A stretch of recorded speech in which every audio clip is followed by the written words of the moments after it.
Assalamualaikum warahmatullahi wabarakatuh.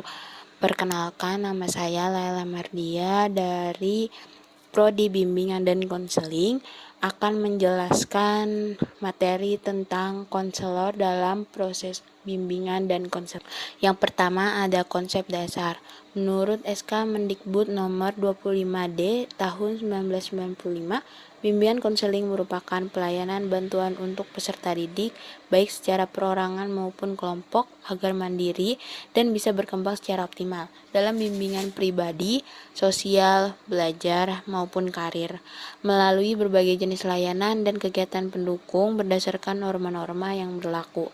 Bimbingan konseling memegang tanggung jawab yang sangat penting untuk mengembangkan lingkungan, membelajarkan individu untuk mengembangkan, mengubah, dan memperbaiki perilaku. Yang kedua ada tanggung jawab dan kualifikasi konselor. Tanggung jawab konselor adalah untuk menstimulasi diskusi serta menyimpulkan pembicaraan yang telah dibahas dan memberikan arahan supaya pembicaraan yang tidak melangkah terlalu jauh dari topik yang sedang dibicarakan. Kualifikasi pembimbing atau konselor. Yang pertama, memiliki nilai, sikap, keterampilan, pengetahuan, dan wawasan dalam bidang profesi BK.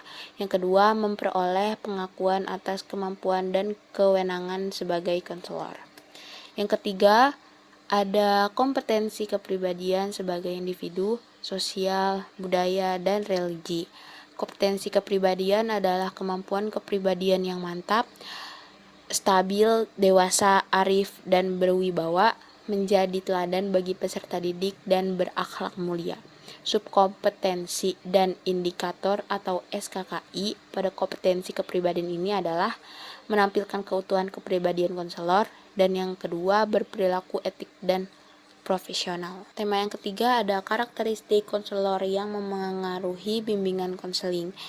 Pertama, pengetahuan mengenali diri sendiri. Mempunyai makna bahwa konselor harus mengetahui dirinya sendiri secara baik.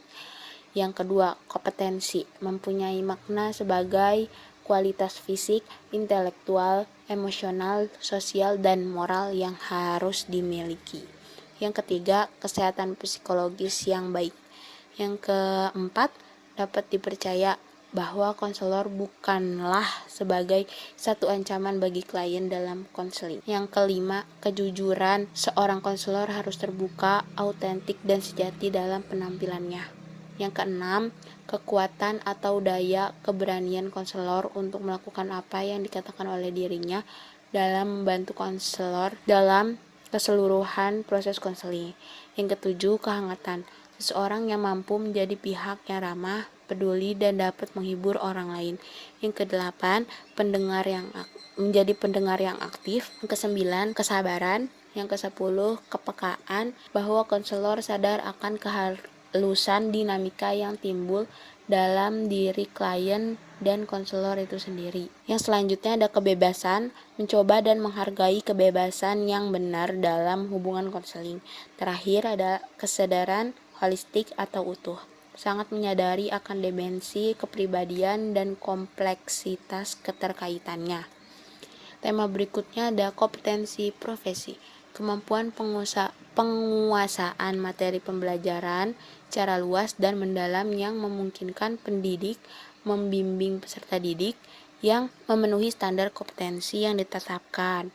Kompetensi profesi konselor secara garis besar meliputi: pertama, kompetensi pengembangan kepribadian. Yang kedua, kompetensi keilmuan dan keterampilan. Yang ketiga, kompetensi keahlian berkarya. Yang keempat, kompetensi perilaku berkarya. Yang kelima, kompetensi kehidupan masyarakat. Berikut ada perbedaan konselor efektif dan non-efektif. Terbagi menjadi dua, yaitu perilaku verbal dan non-verbal.